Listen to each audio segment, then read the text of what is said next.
사람은 나이가 들면 몸보다 마음이 먼저 조심스러워진다. 나는 그걸 아들 집에 들어서던 날 현관 앞에서부터 느꼈다. 어머니, 그냥 며칠만 계세요. 애들 봐주실 분이 없어서요. 아들의 말투는 정중했지만 그 속엔 늘 급함이 있었다. 고맙다는 말보다 부탁이 먼저 나오는 목소리. 나는 말없이 고개를 끄덕였다. 이 나이에 할 수 있는 게 손자, 손녀 돌보는 일이라면 그것도 내 몫이라 생각했다. 아들 집 거실은 아이들 장난감으로 가득했고 벽에는 아이들이 그린 낙서 같은 그림들이 테이프로 붙어 있었다. 그림 속 세상은 늘 밝았다.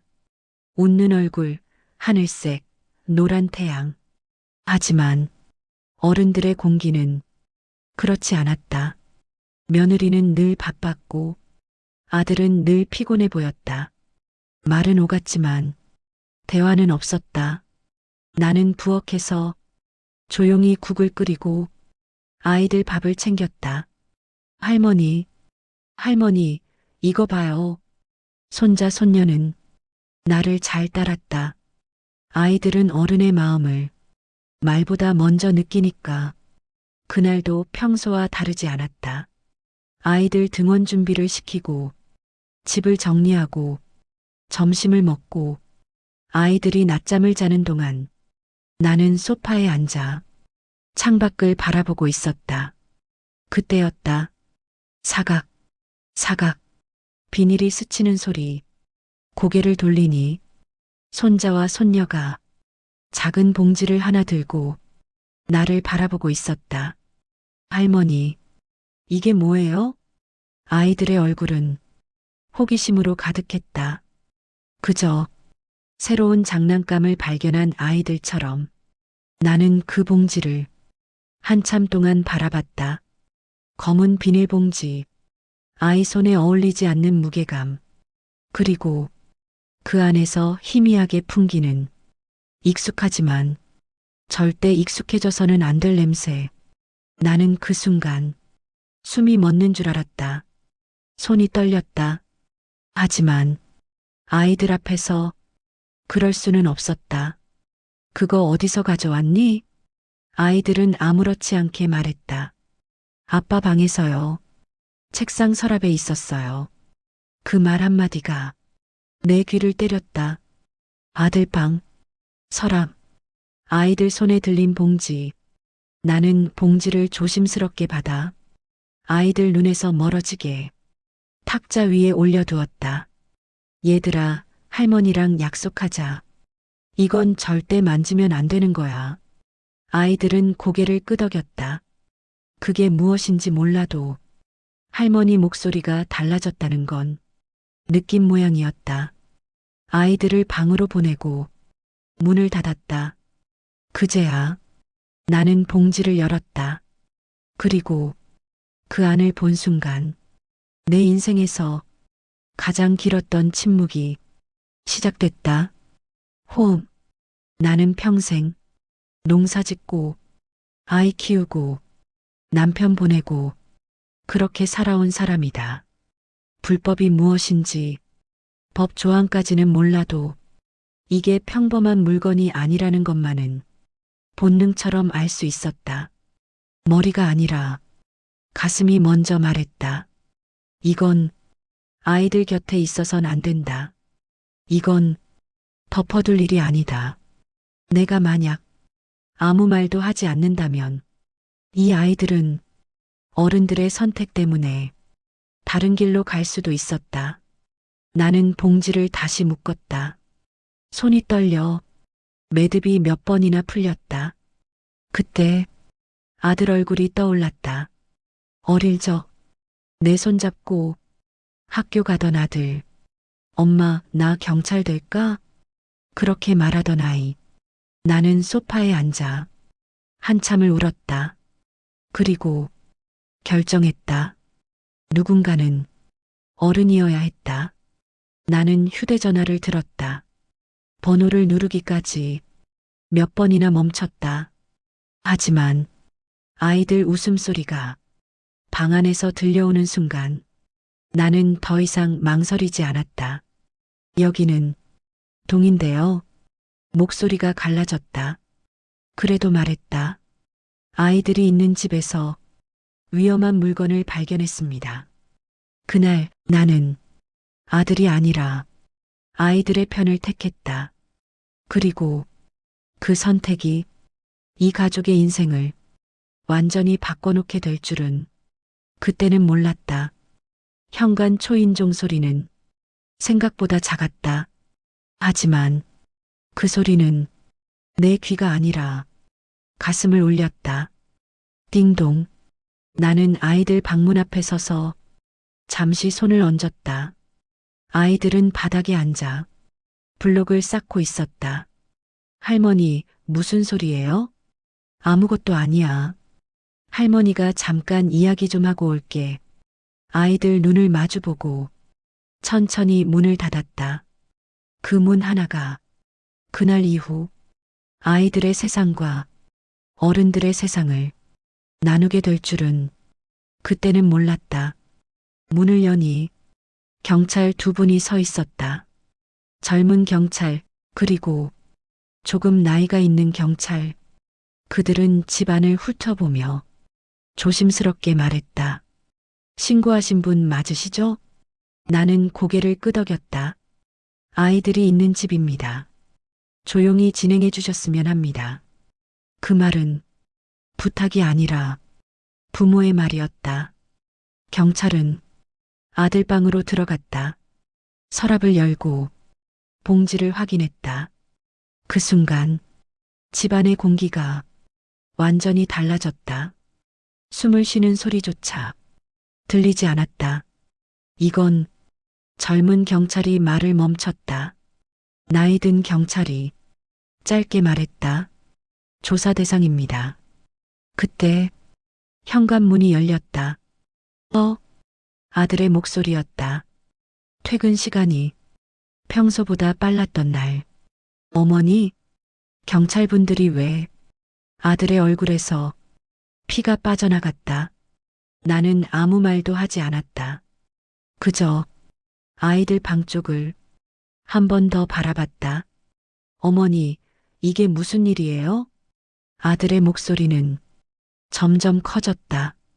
하지만 그 안에는 분노보다 두려움이 더 많았다. 어머니가 신고하셨습니다. 경찰의 말은 담담했다. 아들은 나를 바라봤다. 그 눈빛엔 배신이라는 말이 그대로 들어 있었다. 왜요? 가족끼리 이런 걸 왜? 그 말을 듣는 순간 내 가슴이 꼭 눌리는 것 같았다. 나는 조용히 말했다. 가족이라서다.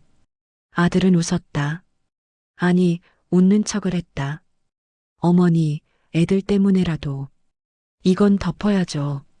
그 말에 내가 처음으로 목소리를 높였다. 애들 때문에 덮으면 안 되는 거다. 집안이 얼어붙었다. 며느리는 부엌 문 뒤에 서서 아무 말도 하지 않았다. 울지도 말리지도 않았다.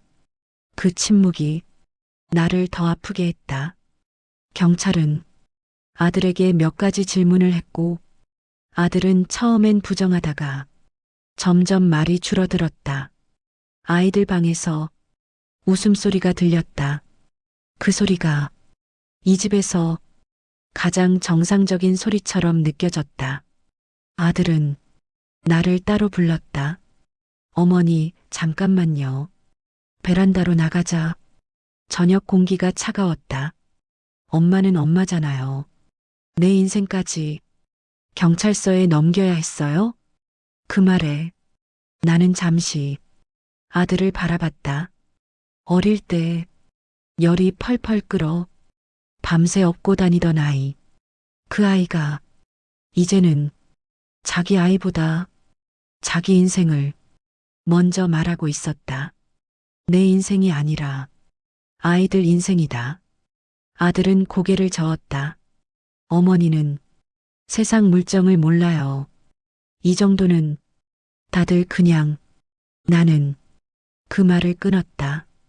다들 그래서 이 꼴이 난 거다. 그 말은 아들에게가 아니라 나 자신에게 하는 말이기도 했다. 경찰이 아들에게 동행을 요청했다. 그 순간 며느리가 울기 시작했다. 어머니, 왜 이렇게까지? 나는 며느리를 보며 처음으로 부드럽게 말했다. 내가 약해서가 아니다. 어른이 어른 노릇을 안 해서다. 아들은 경찰차에 타기 전 마지막으로 말했다. 엄마는 다 잃게 될 거예요. 그 말이 내 귀에 오래 남았다. 아들이 떠난 뒤 집은 너무 조용했다. 아이들이 나왔다. 할머니, 아빠 어디 갔어요? 나는 아이들을 끌어안았다. 아빠는 잠깐 어른들한테 할 말이 있어서 갔어. 아이들은 고개를 끄덕였다. 아이들은 진실의 전부를 몰라도 안정은 느껴야 하니까. 그날 밤 아이들을 재우고 거실에 혼자 앉았다. 나는 내가 옳은 일을 했다는 걸 알고 있었다. 하지만 옳은 일은 늘 외롭다. 전화가 왔다. 아들의 번호였다. 받지 않았다. 창밖을 보며 나는 생각했다. 나는 아들을 잃은 게 아니라 아이들을 지킨 거다. 아들이 경찰서에 간 다음 날부터 전화가 오기 시작했다. 아침이 되기도 전에 휴대전화가 울렸다. 형수님이 너무하셨어요. 동서의 목소리였다. 걱정보다 책망이 먼저였다. 어른 일에 왜 그렇게까지 하셨어요? 애들 인생 생각하면 조용히 넘어갈 수도 있잖아요. 나는 아무 말도 하지 않았다. 사람들은 늘 결과로만 말한다. 과정은 보지 않는다. 전화는 계속 왔다. 친척, 지인, 심지어 오래 연락 없던 사람들까지. 내가 너무 나갔다. 부모가 자식 등을 돌리면 어디가 좋겠냐. 그래도 가족인데. 그 말들 속에는 공통점이 있었다. 아이들 이야기는 아무도 하지 않았다. 그날 오후 며느리가 내 앞에 앉았다. 눈은 퉁퉁 부어 있었고 손은 계속 떨렸다. 어머니, 저도 몰랐어요. 나는 고개를 끄덕였다. 알아. 내가 알았으면 이 집이 여기까지 오진 않았겠지. 며느리는 한참을 울다가 말했다. 근데요, 이제 앞으로 어떻게 살죠? 그 질문 앞에서 나는 잠시 말을 잃었다. 노년이란 답을 다 아는 시기가 아니라 책임을 질 줄 아는 시기라는 걸 그때 다시 느꼈다. 아이들부터 지켜라. 나머지는 천천히 생각해도 된다. 며칠 뒤 손자가 내 옆에 앉았다. 아직 무슨 일이 벌어졌는지 정확히는 모를 나이. 하지만 아이들은 공기의 변화를 안다. 할머니, 아빠가 잘못한 거예요? 나는 바로 대답하지 않았다. 아이에게 어른의 죄를 그대로 얹고 싶지 않았다. 아빠가 길을 잠깐 잃어버린 거야. 그럼 아빠 안 돌아와요? 그 질문에 가슴이 내려앉았다. 나는 손자의 손을 꼭 잡았다. 돌아오게 하려고 할머니가 어른한테 말한 거야. 손자는 한참을 생각하더니 이렇게 말했다. 그럼 할머니는 나쁜 사람 아니죠? 그 한마디에 나는 고개를 숙였다. 눈물이 손등에 떨어졌다. 아니야. 할머니는 너희 편이야. 그날 나는 확신했다. 사람이 세상에서 가장 무서워해야 할 건 자식의 미움이 아니라 아이 앞에서의 침묵이라는 걸. 며느리가 면회 가도 되겠냐고 물었다. 나는 같이 가겠다고 했다. 면회실에서 아들을 마주했을 때 나는 잠시 말을 잃었다. 얼굴이 반쪽이 되어 있었다. 엄마, 그 한마디에 나는 가슴이 무너졌다. 왜, 왜 그렇게까지 했어? 아들은 여전히 나를 이해하지 못하고 있었다. 나는 천천히 말했다. 나는 너를 벌주려고 한 게 아니다. 나는 아이들을 살리려고 했다. 아들은 고개를 숙였다. 엄마는 항상 나보다 오른쪽만 봤지. 그 말에 나는 조용히 웃었다. 아니다. 엄마는 항상 내 뒤만 봤다. 근데 이번엔 내 뒤에 아이들이 서 있었을 뿐이다. 면회 시간이 끝나자 아들은 마지막으로 말했다. 나오면 어떻게 될까요? 나는 단호하게 말했다. 다시 시작해야지. 아이들 앞에서 부끄럽지 않게. 그 말이 그에게 위로였는지 형벌이었는지는 그때는 몰랐다. 나는 아들 집에서 나왔다. 며느리에게 말했다. 아이들 문제 있으면 언제든 전화해라.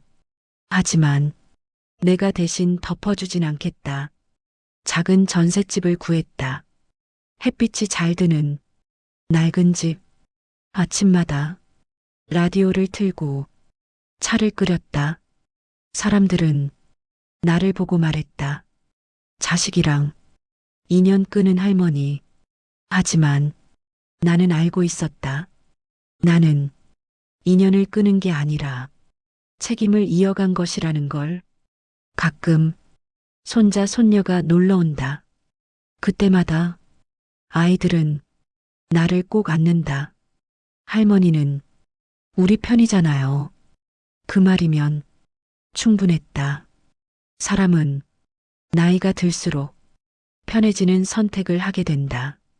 갈등을 피하고 침묵을 택하고 그래도 가족이니까라는 말로 모든 걸 덮는다. 하지만 어른의 마지막 역할은 편해지는 게 아니라 지켜내는 것이다. 나는 그날 봉지를 들고 온 아이들 덕분에 다시 어른이 되었다. 그리고 지금도 확신한다. 그날의 신고는 배신이 아니라 사랑이었다는 걸. 아이들은 오늘도 잘한다. 어른의 침묵 위에서가 아니라 용기 위에서. 시간은 사람을 벌주기도 하고 기다리게도 한다. 아들이 경찰서에 간 뒤 조사는 길어졌다. 신문에는 나오지 않았지만 집안에서는 매일이 재판 같았다. 며느리는 아이들을 데리고 법원 근처를 오갔다. 나는 멀리서 지켜보기만 했다. 아들을 위한 말은 이미 다 했고 아이들을 위한 선택도 이미 끝났기 때문이다. 어느 날 며느리가 전화를 했다. 어머니, 판사님이 아이들 얘기를 하셨어요. 나는 아무 말도 하지 않았다. 아이들이 있는 집에서 그런 물건이 발견됐다는 게 중요하다고요. 그 말을 듣는 순간 나는 조용히 창문을 열었다. 바람이 들어왔다. 누군가는 그 바람을 차갑다고 말하겠지만 내게는 숨 쉴 틈 같았다. 동네 사람들 중 몇은 나를 피했고 몇은 속삭였다. 경찰에 신고한 할머니래. 자기 아들을. 나는 그 말들을 굳이 바로잡지 않았다. 사람들은 자기 인생에서 감당할 수 있는 만큼만 진실을 받아들이니까. 대신 나는 매일 같은 시간에 산책을 나갔다. 같은 길, 같은 벤치, 같은 하늘. 노년의 삶이란 이렇게 흔들리지 않는 루틴으로 마음을 붙잡는 일이다. 벤치에 앉아 있으면 아이들 목소리가 들렸다. 나는 그 소리를 들을 때마다 그날의 봉지를 떠올렸다. 그리고 다시 한번 스스로에게 말했다. 잘했다. 몇 달이 지나 손녀가 내게 말했다. 할머니, 나 커서 뭐 되는지 알아요? 나는 웃으며 물었다. 뭔데? 사람 지켜주는 사람. 나는 그 말이 무슨 뜻인지 묻지 않았다. 아이들은 설명하지 않아도 이미 알고 있었다. 그날 밤 나는 잠들지 못했다. 아이들은 우리가 생각하는 것보다 훨씬 많이 본다. 어른의 행동을 말보다 먼저 기억한다. 아들이 집으로 돌아온 날은 비가 왔다. 큰 비는 아니었지만 우산 없이는 걸을 수 없는 날, 며느리가 아이들을 데리고 나를 찾아왔다. 어머니, 아빠가. 나는 고개를 끄덕였다. 아들은 말이 없었다. 예전처럼 큰 소리도 변명도 없었다. 그저 아이들 앞에 서서 무릎을 꿇었다. 그 장면을 보며 나는 알았다. 이 사람은 이제야 아버지가 되는 중이라는 걸. 아들은 나를 보며 말했다. 엄마, 미안해. 그 말은 늦었지만 비어있지는 않았다. 나는 아들의 어깨에 손을 얹었다. 다음은 없다. 아이들 앞에서 다시는. 아들은 고개를 숙였다. 며느리는 조심스럽게 물었다. 어머니는 그때로 돌아가도 똑같이 하실 거죠?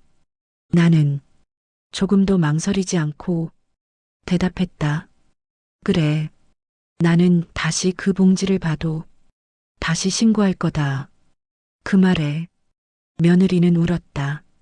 이번엔 원망이 아니라 이해의 눈물이었다. 사람들은 노년을 끝이라고 생각한다. 하지만 나는 이제야 안다. 노년은 마지막 선택의 시간이라는 걸. 젊을 때는 실수해도 시간이 대신 덮어주지만 늙어서 하는 선택은 아이들의 미래로 이어진다. 나는 그 무게를 피하지 않았다. 그래서 오늘도 나는 라디오를 켜고 차를 끓이며 조용히 하루를 산다. 가끔 손자 손녀가 와서 묻는다. 할머니, 그때 왜 경찰 불렀어요? 나는 늘 같은 대답을 한다. 너희가 아무것도 모른 채 자라야 하니까. 아이들은 그 말을 완전히 이해하지 못해도 내 품에서 편안히 잠든다. 그게 내 인생의 답이다.